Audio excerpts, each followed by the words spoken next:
everyone, welcome back to Sunday Live Trend. Thank you so much guys for tuning in. I'm here to update you of what's going to happen on Durban Gen from the 2nd to the 5th of May 2022 on Monday. There is a hot new pastor in town and Bali has a new outlook on life, leaving a bitter taste on Lindelani's mouth. A drunk Sibiya can't seems to wake from his worst nightmare of a cheating wife on Tuesday. Bali has made a decision to live her life, not to live her best life, and wants nothing in her way. Phumeza learns the shocking truth about Phumeza, and Pastor Bongani deals with domestic issues at the hospital on Wednesday. Thabo put Agatha in her place. Phumeza is disheartened by the answers she does not get from her gogo, and Mbali is shocked by the call she received from Lindelani on Thursday.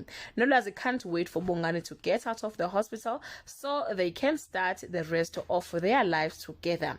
Thabo encourages Mbali to trust herself more. Bengu tried to get to the bottom of Phumze's allergic reaction on Friday. Phumze tells Phumeza that she was the chosen one. The church ladies put a beating in Bongani. Mbali invites everyone for a get-together and she is hosting it as Iskaitas Strawberry. Guys, this is all I have for today. You can leave your comment below and share your opinion.